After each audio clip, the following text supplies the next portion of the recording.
ታኛለህ? በሰማንም እንዳፈ ብያችኋለሁ። ሰላም ነው? ኑ ሻይ ጠጡ።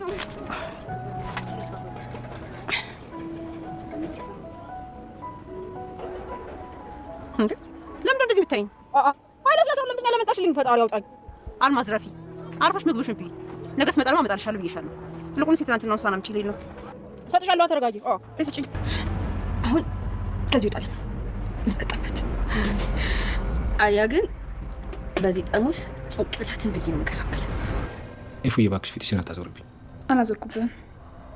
መሆን ያለበት እንደዚህ ስለሆነ ነው። ኤፉዬ እንደዚህ አትበይ። እንደዚህ ነው መሆን ያለበት አትበይ። በጭራሽ እንደዚህ መሆን የለበትም።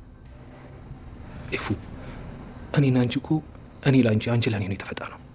ቆይ እስካሁን ታግለን የለ? አሁንም አብረን ነው መታገል ያለብን። ማን እንደሆነ ሳናውቅ ብዙ ጠላት ኖረን፣ ግን እኔን ታምኛለሽ አይደል? አዎ ከራሴ በላይ የማምነው አንተን ነው። እንደምትመለሰው አውቅ ነበር። ማለቴ መኮራረፉን ቁጣው ምንም አይጠቅም።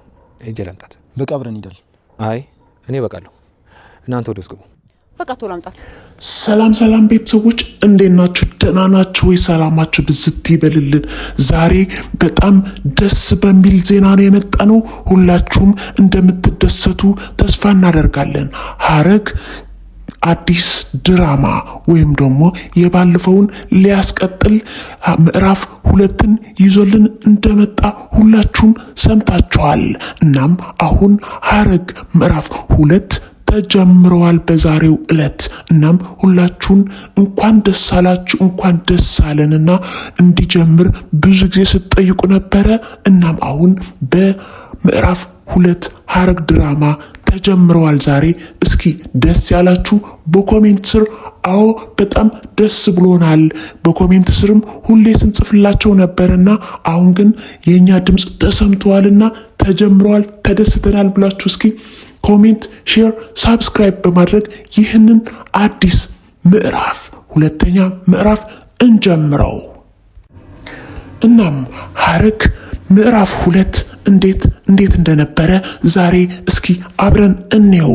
ሁሉንም አይተናቸዋል። አቤልም፣ ጺም፣ ገኒም፣ ሉሊትም፣ ዳጊም፣ ኤፉና ናታንን አይተናቸዋልና በጣም ደስ የሚል ድራማ እንደሆነና እነሱ ደግሞ በጣም አሪፍ ተዋናይ መሆናቸውን ያስመሰከሩበት የሐረግ ድራማ ምዕራፍ 1 ላይ አይተናል። እናም ዛሬ አሁንም ኤፉና ናታን በጣም ተሰብረው ነው ያየናቸውና በጣም በሚያሳዝን ሁኔታ አሁንም የኤፉና የናታን ሐዘን እየቀጠለ ነው። በምንድን ያዘኑት ቤተሰቦች?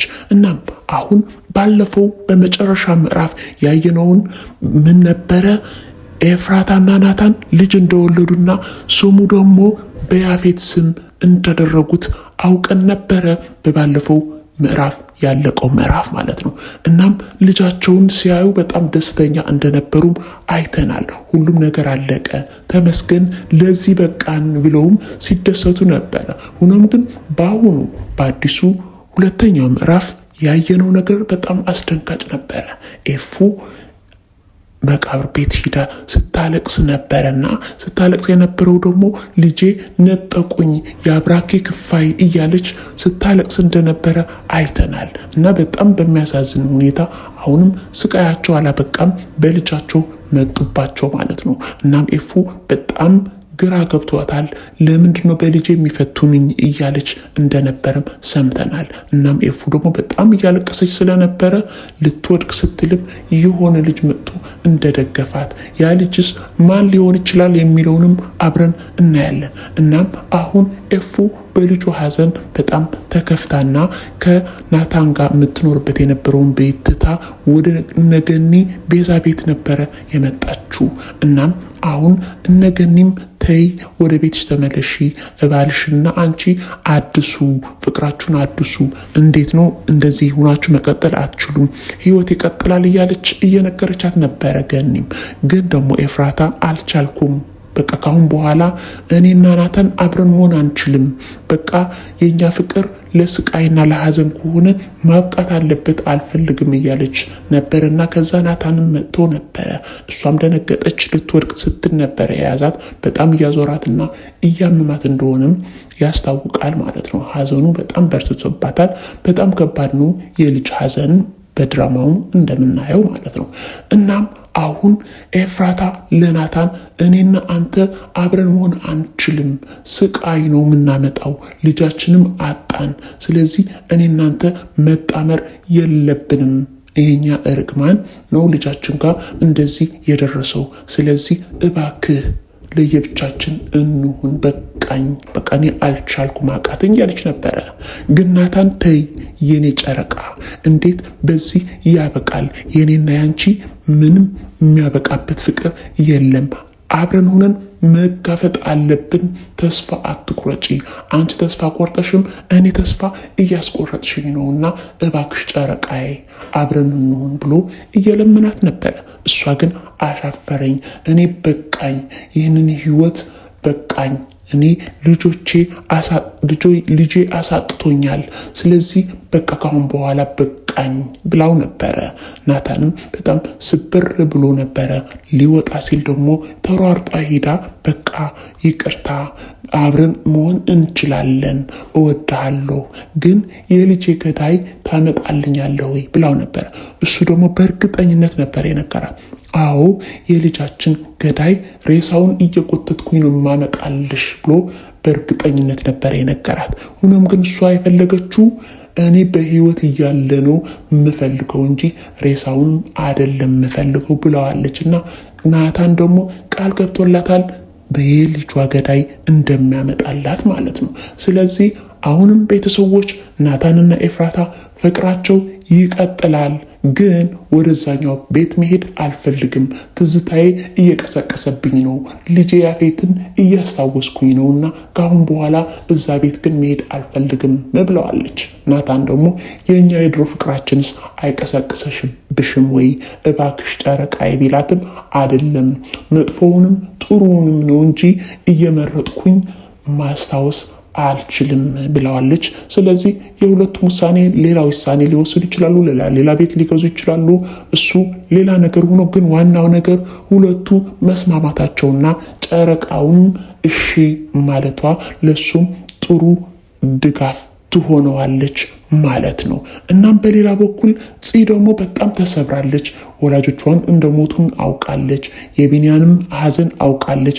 ያፌትንም ወንድሟ እንደነበረና ግን ደግሞ በዛ ምክንያት አጣችሁ እና አሁን ፂ ሁሉ ነገሩን ትታ የድሮዋ ፂ ሳትሆን አሁን አዲሷ ሰካራም ጠጪ የሆነች ፂ ነው የሆነችው። ተስፋ የቆረጠች ጽዮን ነው የሆነችው። ግን አሁን እየጠጣች እያመሸች ምናምን ነበር የምትመጣው። ከወንድሟ ጋር ብዙ አይደሉም እና አሁን ካጠገቧ ሆኖ ሊያጽናናትም ሊያግዛትም እየሞከረ ያለው አቤል ነው። ግን እሷ አትፈልገውም። አቤል ግን እስካሁን ያፈቅራታል፣ ይወዳታል። እንዴት ነው ይች ልጅ ለምንድን ነው የቢንያምን ሐዘን አትተወውም ወይ እያለ ነበረ። ግን ደግሞ ፂ አሁንም ቢንያም ታፈቅረዋለች። እዛ መጠጥ ላይ ሆና እየጠጣችም በቀን ላይ ቅዠቷም እየቃዠች ነበረ። እሱ አጠገቧ እንደተቀመጠና ተይ አትጠጪ እያላት እንደነበረ እንደ ቅዠት ነገር እያሳያት ነበር። እንደምትወደውም ከዛ መረዳት እንችላለን ማለት ነው። እናም አሁን ጽዮን ምንድን ነው የምትሆነው? እንዴት ነው ከዚህ ነገር መውጣት የምትችለው የሚለውን አቤልም አግዛታለሁ እያለ ነበረና ግን ከዛ አምሽታለች እዛ መጠጥ ቤት። ከመጠጥ ቤቱ የወሰዳት ሰው ነበረ። ይሄ የወሰዳት ሰው ማን ሊሆን ይችላል ብላችሁ ነው የምትገምቱት?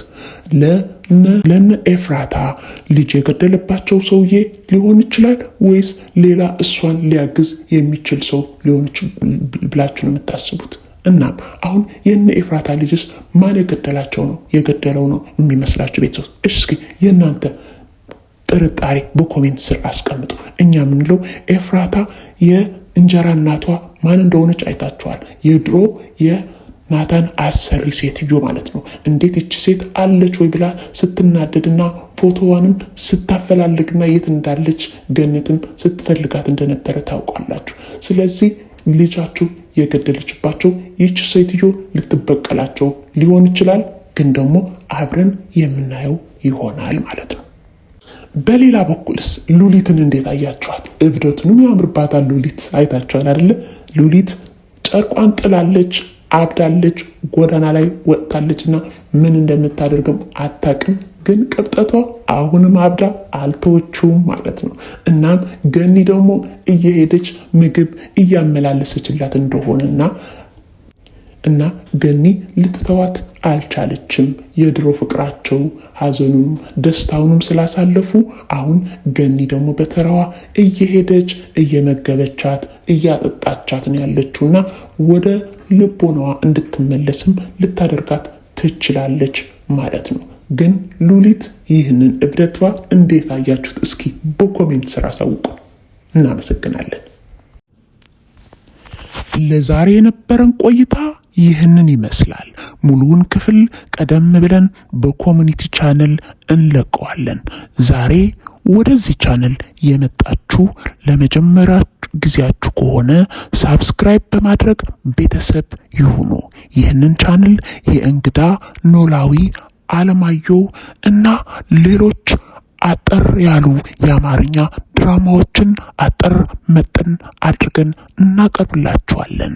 እናንተ የምትፈልጉት ሌላ ድራማ ካለም በኮሜንት ስር አሳውቁን። ለዛሬ ይህንን ነበረ። አስተያየታችሁ ጻፉልን። በቀጣይ ክፍል እስክንገናኝ ድረስ መልካም ጊዜ ይሁንላችሁ።